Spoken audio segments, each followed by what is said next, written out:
Welcome back to Beyond the Money podcast.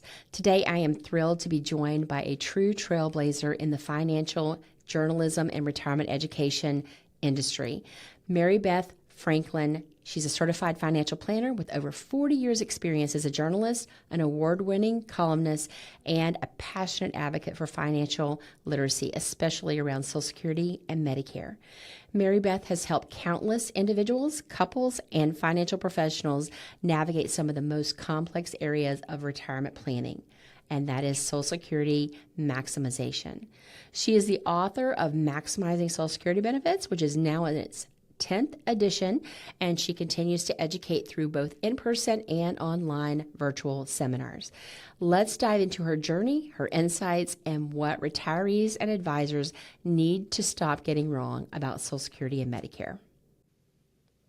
Hi, welcome back to Beyond the Money. This is Jackie Campbell, certified financial planner and certified public accountant of Campbell & Company Wealth Advisors and CPAs. I am so excited to have Mary Beth Franklin as a guest today on the podcast, a true trailblazer and true professional in the financial industry. Welcome, Mary Beth. Thanks, Jackie. I appreciate the invitation to be on your podcast. Well, you have been in the financial service area, talking money, you said earlier, broadcaster, and over 40 years experience. And I met you a couple of months ago in Boston at a women's conference, Invest in Women, and you did a presentation. I was just furiously writing down notes and met you after and just said, I just need to talk to you. I feel like there's some great information that, both our team here at Campbell & Company as well as anyone coming up into the Social Security age, just to make sure that they're not missing any opportunities to collect any additional benefits. That's true, because Social Security is really the bedrock of retirement income for most Americans. And I think it's very important that people realize what their options are as far as the age when they claim them and how that affects their benefits for the rest of their lives. Oh, it does. It has such a significant impact. And I think a lot of people, from my experience, they just kind of go to Social Security Administration or sign up online, and whatever they get, they get. They don't really know how to even review the benefits. And just seen some great examples through the years how, I'll ask the question, well, were you married previously? I think sometimes these things just don't automatically come to you. You have to, be asking the proper questions. That's right. And that's why it's great to work with a financial professional that can ask those important questions before you make these very important retirement decisions. So you're the author of Maximizing Social Security Benefits, and 10th edition or so, maybe even a little bit more, you said. So congratulations on that. And you continue to educate, I guess it's everyone, right? Individuals as well as financial advisors on Social Security benefits? That's true. My background is as a journalist. I was a Capitol Hill reporter for more than 10 years, way back in the 80s when we had the last major Social Security reform legislation. So I covered it back then, and I've always been very involved and interested about Social Security as a program and the role it plays in most Americans' retirement income. So over the years, I was a newspaper columnist for about 10 years. I was a magazine editor at Kiplinger's Personal Finance magazine. That's when I discovered these very valuable Social Security claiming strategies and wrote about them for the first time. And then later, I became a certified financial planner myself and wrote for a professional audience of financial advisors through a publication known as Investment News. Oh, wow. So you've got a really broad and deep experience there. So you probably live and breathe Social Security and everything that's coming out. There's some major changes coming, some updated reports. So present day, a CFP, Certified Financial Planner, you are always staying on top of it. What would you say has been, in your experience, one of the most profound things about Social Security or claiming benefits that most aren't aware of or they miss? Well, the first important thing is the age when you first claim benefits, anywhere between 62 and 70, determines the amount you're going to get the rest of your life. The longer you wait up until age 70, the bigger the benefit you'll get. And then each year when there's a cost of living adjustment, that percentage increase would be applied to the bigger benefit base if you had waited to maximize your benefit.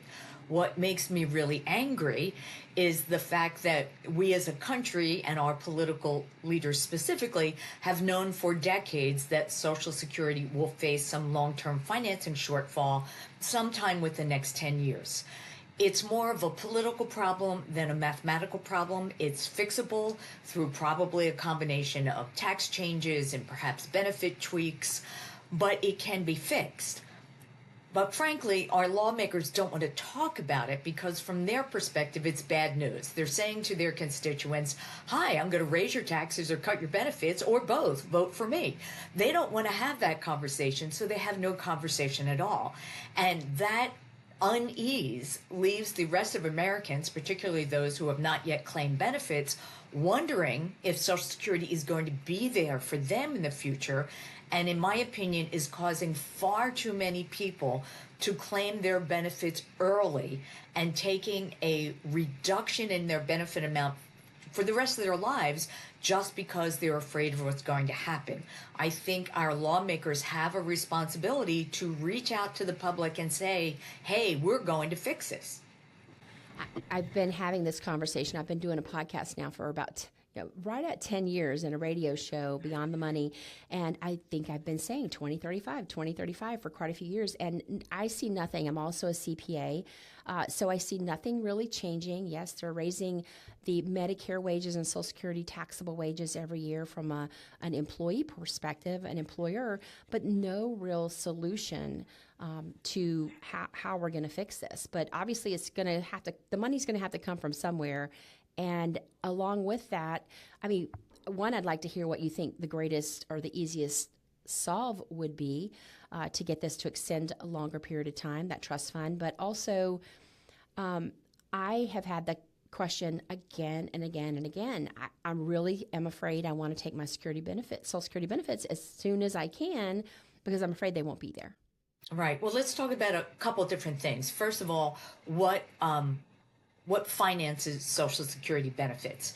When it was created back in 1935 by President FDR, he created this earmarked tax, this payroll tax that we see the FICA deduction on our paycheck. Who is Mr. FICA and why is he taking this money from my paycheck? Well, each employee pays 6.2% of their gross wages up to a certain dollar amount. This year, that dollar amount is $176,100.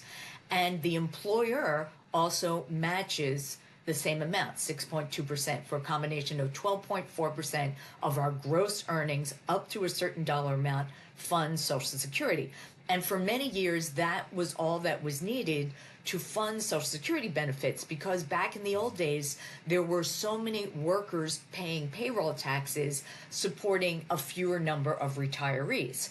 But as the baby boom generation has come to retirement age, the ratio of the number of workers, which once upon a time was 35 workers per retiree, then it went down to about 10. Well, now we're down to about 2 workers per retiree. That's one of the problems of the financing of Social Security, not enough workers to finance these benefits. So in addition to the payroll taxes that fund this, we have something called the Social Security trust funds.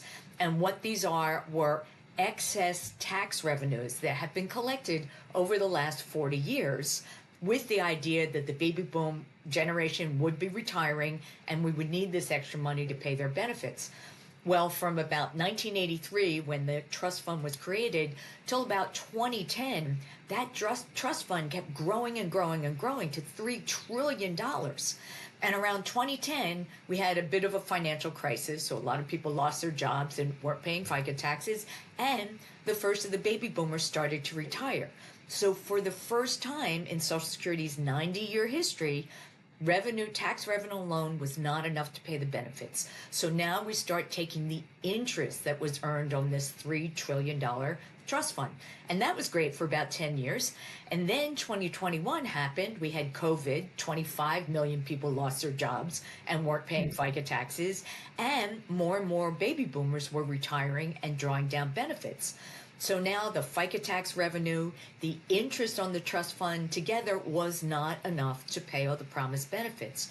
And for the first time in 2021, we actually had to start drawing down on the reserves of the trust funds. And that's where we are right now. And if Congress does nothing between now and about 2034, and those trust funds are exhausted, it does not mean that Social Security is bankrupt. It means Social Security would have enough ongoing tax revenue to pay about 80% of promised benefits. Now, frankly, nobody's going to be satisfied with 80% of promised benefits. They want the whole 100%. But people have this false assumption that, well, if I'm already claiming benefits, they can't cut my benefits. Well, that's not really true. The way the Social Security law is written is Social Security can only pay benefits out of its revenue sources. And if it doesn't have enough money to pay 100%, it can only pay out as much as it has. The latest estimate, about 80%. So there's the first mistake when people say, I'm worried about the future of Social Security. Let me grab it now while I can. Well, let's say you claim at 62 rather than your full retirement age of 67. That's 5 years early. You are getting a 30% haircut for the rest of your life. And if this worst case scenario happens and they had to cut benefits by another 20%, that's on top of the 30% cut you already took. How's that working for you? Doesn't sound too good to me.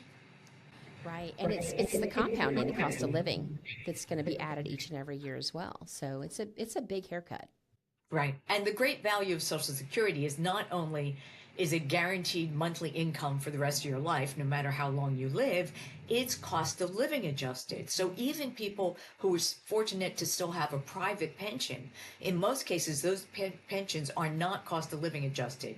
Usually a federal pension is, some state pensions are, military pension, but in the private sector world, it's highly unusual to have an inflation adjusted guaranteed income source, which helps protect your buying power throughout retirement.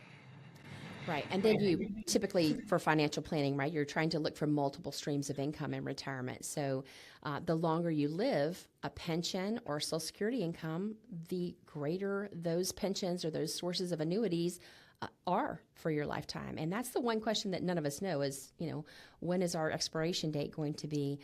So making that decision up front, I think is extremely important. And I see it often. It's when you're married, it's not just for you and for your lifetime, it's for your spouse and their lifetime. So that's true. And that's one of the big messages I try to bring home to both my consumer and financial advisor audiences, that when it comes to married couples, it really makes sense to coordinate your claiming strategy.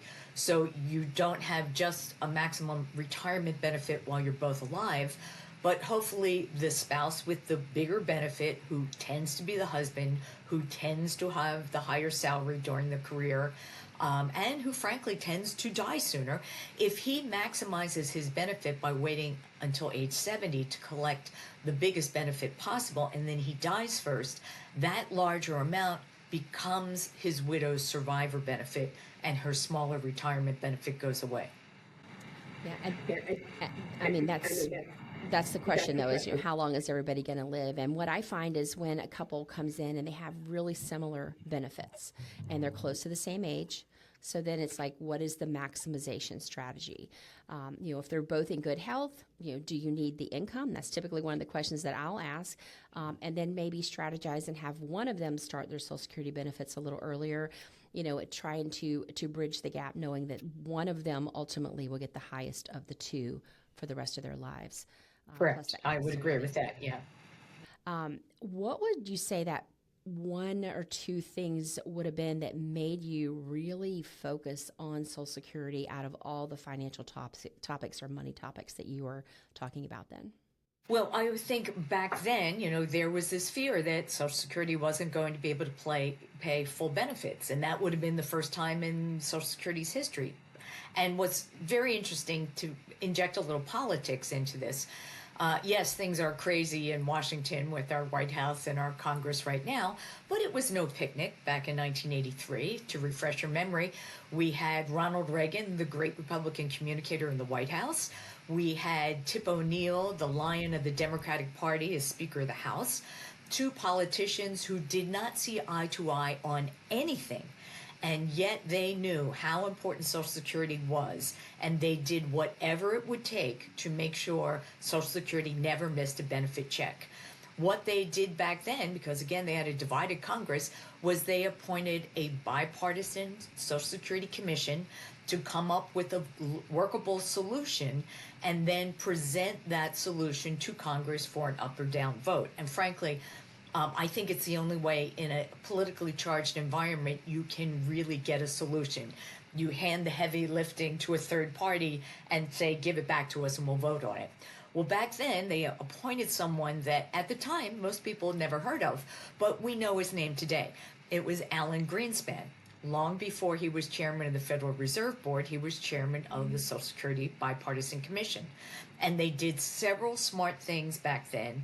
One of which they said, looking ahead 30 years when the huge baby boomer generation will start retiring, let's raise the payroll taxes and collect more tax revenue now than we need and stockpile that in the trust funds.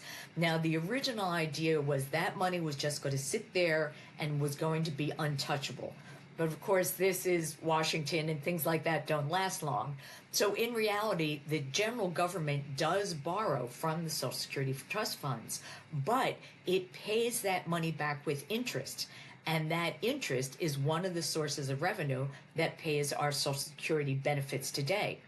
Also on the campaign trail, then presidential candidate Donald Trump talked a lot about the idea of there should be no more income taxes on Social Security benefits. And a lot of seniors really like that idea. However, I like to point out that the tax revenue that higher income seniors pay on their Social Security benefits is another source of revenue that pays our Social Security benefits today. And if we eliminated taxes on Social Security benefits, it would merely accelerate the exhaustion of the trust fund. Well, I can tell you in the big, beautiful tax and spending bill that is still before the Senate right now, it does not include an exemption of income tax on Social Security benefits. However, it does create a new tax credit for seniors up to a certain income level. So they won't exactly get tax-free Social Security benefits as one-time promised, but they may get a bigger tax credit than they do now. Right. Well, that's, I was thinking through it. I didn't know all the details that you just mentioned, but, not taxing overtime. Right. So that's going to be lost revenue for Social Security for the future. The Social Security income. I know it's frustrating to pay tax on what you consider your taxes or part of your taxes that you paid in through your working years. But, that's going to be a major change if they do include any kind of a relief there. But I think the tax credits, if I understand what you're saying, if there's a tax credit, but the benefits are still potentially taxable, it won't hurt the actual fund. Is that correct? It would not affect the Social Security fund. This would be something for general revenue, and it would sort of offset the tax burden for seniors without affecting the Social Security trust fund. And what about gig work? I know especially during the COVID period, there was a lot of gig work. Sole proprietors is kind of the old-fashioned term for that from a tax perspective, doing your own thing. Do you think that has impacted the amounts paid into Social Security? Well, as you know, as a CPA, an accountant, that people who are self-employed like me get the privilege of paying both the employee and employer share of the Social Security tax. So we pay the full 12.4% rate. But when we file our income taxes, we get a tax credit for the portion that's the employer share. So I think from overall amounts, it doesn't make a huge difference whether it's gig employment or wage income. If someone were to come to you, and I guess in your book, I need to read your book. It's an ebook, right? Yes, it is. And it's available on my website, which is marybethfranklin.com, along with lots of free articles and strategies of how to maximize your Social Security benefits. Also, I have a 1-hour special on public television, Social Security and You with Mary Beth Franklin. It's been playing the last 2 years all around the country. So who knows, the next time you can't sleep and you turn on your TV at 2 a.m, you may find me. And if you're at that age, at what age do you think someone should start planning for maximizing their Social Security benefits?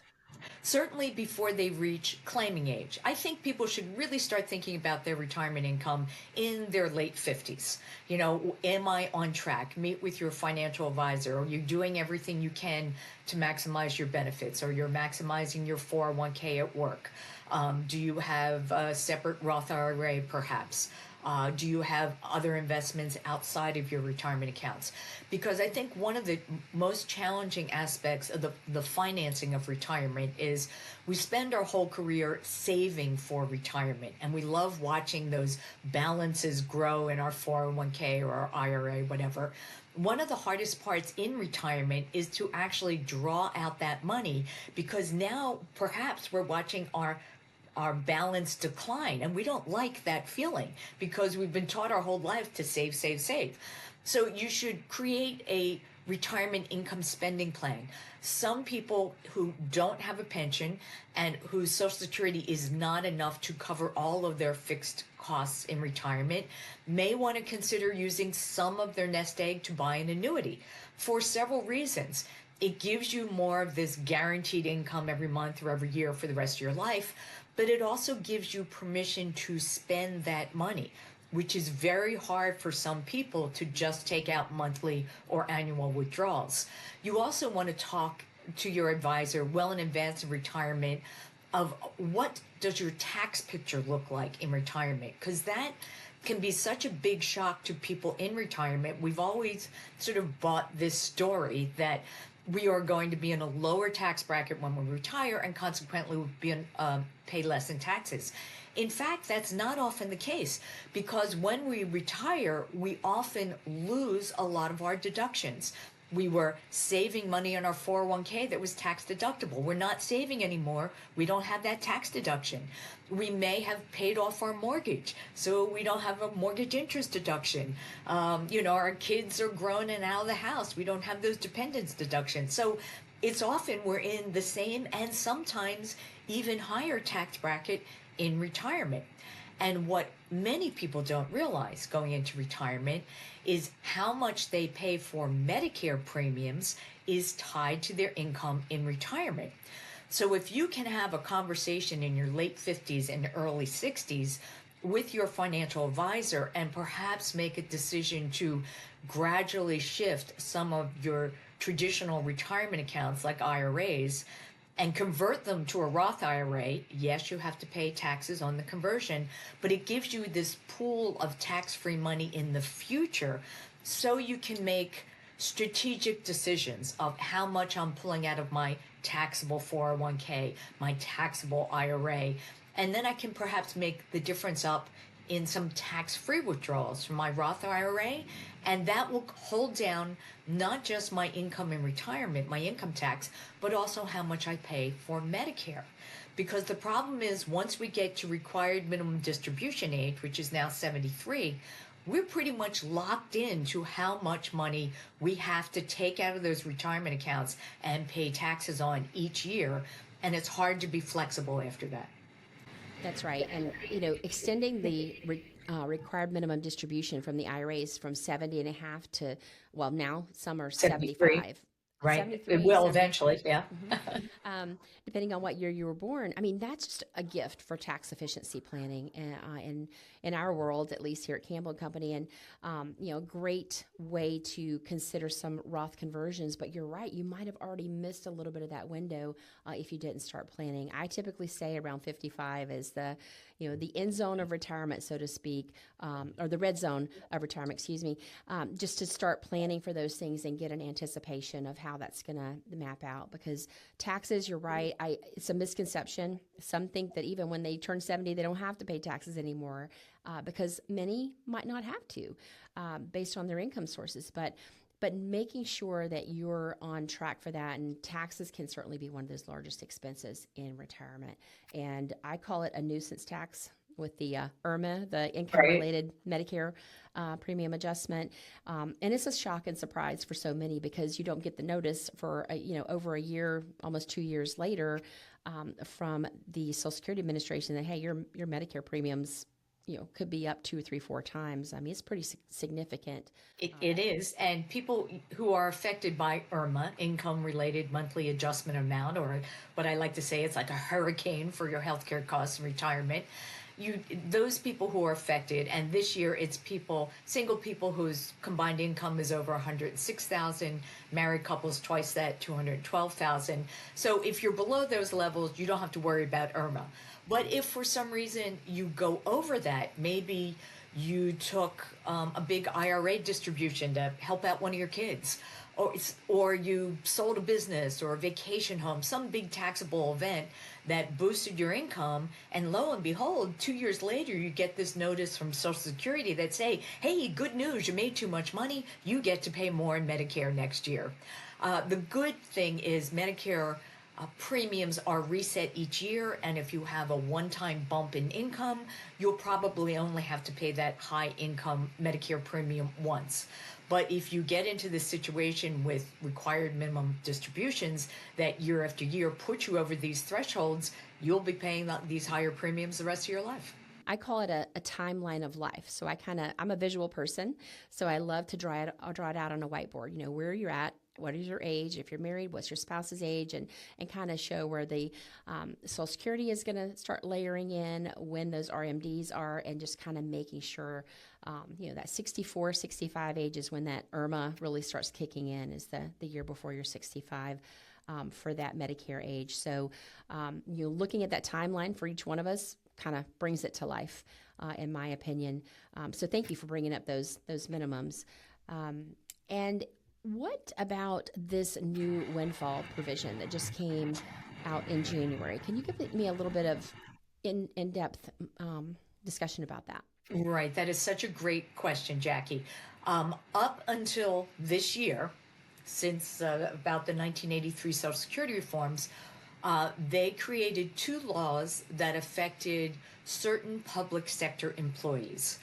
It was often like in California, Louisiana, Texas, that might include school teachers and nurses and state workers.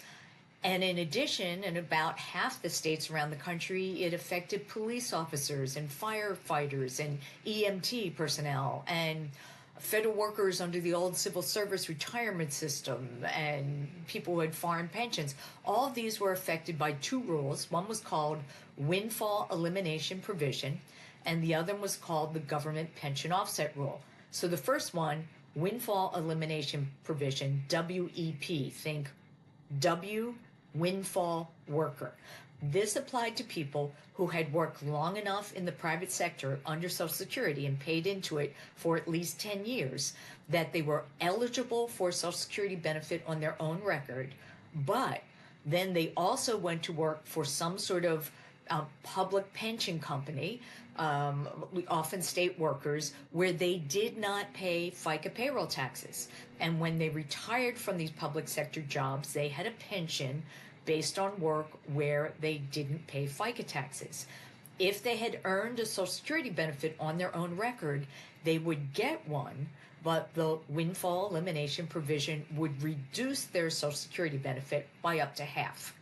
Separately, there were people affected by the government pension offset rule, GPO, think grumpy partner.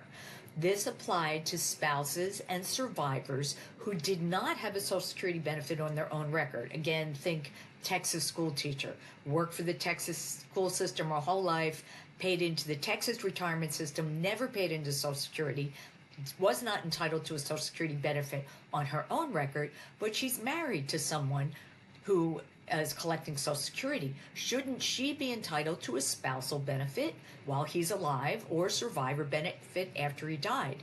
Well, maybe not, because the government pension offset rule said if you have a public pension based on work where you didn't pay FICA taxes and now you try to collect as a spouse or a survivor, we are going to first reduce any potential Social Security benefit by 2/3 of the amount of that government pension.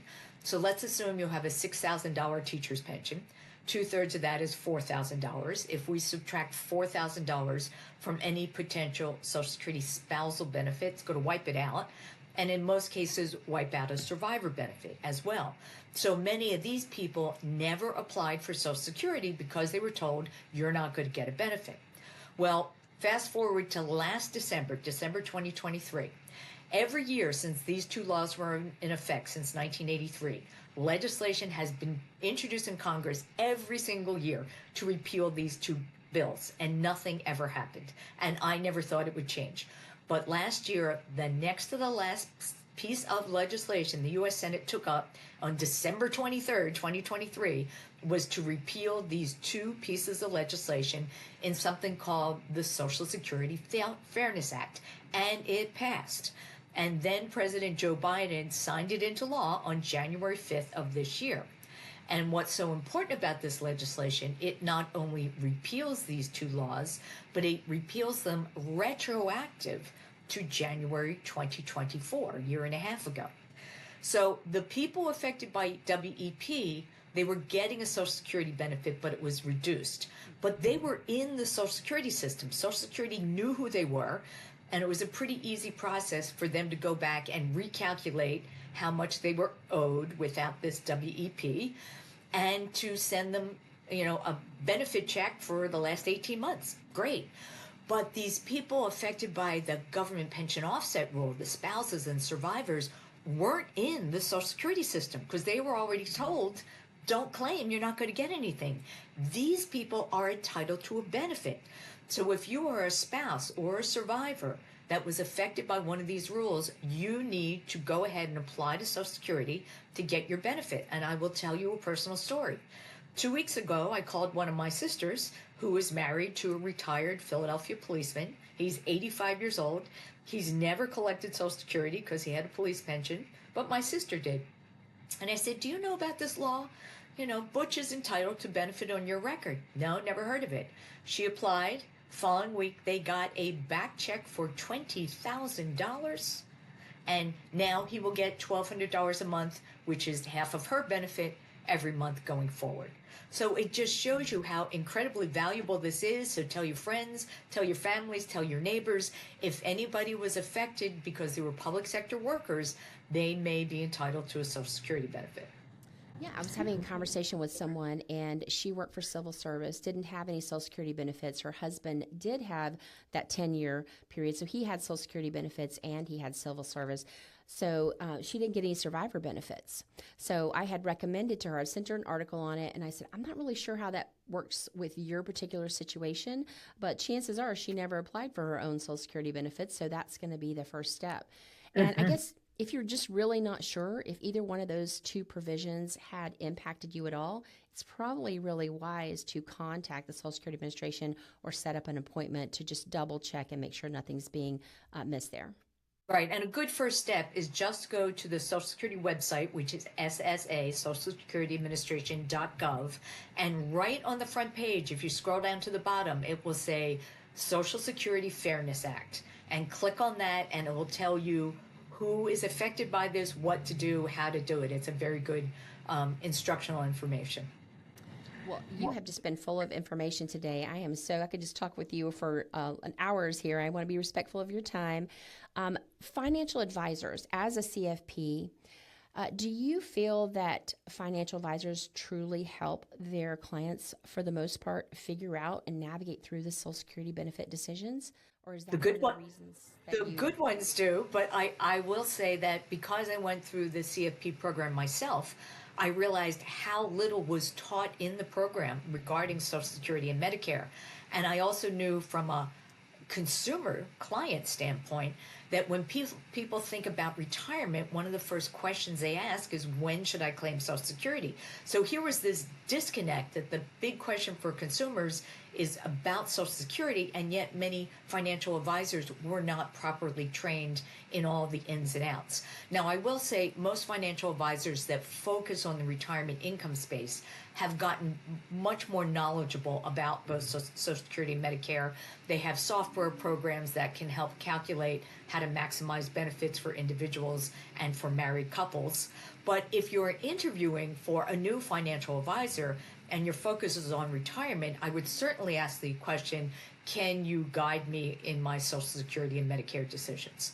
Yeah, that's very wise. And you're right. That accumulation phase when you're working, you're paying into Social Security, saving for retirement. We have some great savers, especially the baby boomers and the Gen X coming up. But then when it comes to the spending and knowing how to line all those things up on that timeline of the income, very, very important and unique space, I think. Because I think with Social Security, isn't it thousands of different options that one person can elect? To Well, claim their benefits? technically, there are more than 2,700 rules that govern Social Security benefits, and there's a lot of exceptions. You asked me at the beginning of this sort of aha moments, what were some of the really important things I want people to know about Social Security? And I will say married couples should coordinate their claiming strategies. Eligible divorced spouses, people who are married at least 10 years, divorced, and currently single, may be able to collect a Social Security benefit on their ex's earnings record if it's larger than their own. And if their ex dies, they may be entitled to a survivor benefit. And the other thing that people should understand is that Social Security retirement benefits and Social Security survivor benefits are two separate pots of money. And if you're entitled to both because you have earned a retirement benefit on your own record and your spouse or former spouse died, you may be able to claim one type of benefit first and switch to the other larger benefit later. That's great. So your book is probably one of the greatest resources, one of the greatest tools for someone that's in that retirement red zone time of life in their late 50s, early 60s to really learn a little bit more if you want to learn more or work with a financial advisor that's going to help you in that retirement planning and that income maximization space. And my ebook is a very quick read, and you can go right to the sections that talks about married couples, singles, divorced spouses, survivors, public employees, families with kids. There's different strategies for each of those demographics. I am so excited to have this conversation with you and so grateful for you taking the time from your busy schedule. And I'm just a true trailblazer in the financial space, being a journalist, but also dealing with finances and understanding the Social Security benefits and the whole 2,700 rules that apply to it. So thank you so much for that. And your website, again, was marybethfranklin.com. Easy to remember. And it's been my pleasure to be your guest. Thank you for your thoughtful questions. Thank you so much. I really appreciate it, and I look forward to reading your updates on what your take is going to be for the new change in the policy, the trend, the analysis to see what the future is going to look like for us. Great. Thank you. Thank you so much, Mary Beth. If you're in that red zone of retirement and you're entering the age of Medicare benefits and just not sure when the best time will be for you and if you're married, your spouse to take your benefits, give us a call. We'd love the opportunity to talk with you at 352-251-1015 or online at mycampbellandco.com. And if you would like to check out the book, Maximizing Social Security Benefits at marybethfranklin.com, or you can follow her on Twitter at MBFRetirePro. Thanks for joining us again on Beyond the Money podcast. This is Jackie Campbell, Certified Financial Planner and Certified Public Accountant of Campbell & Company, Wealth Advisors and CPAs.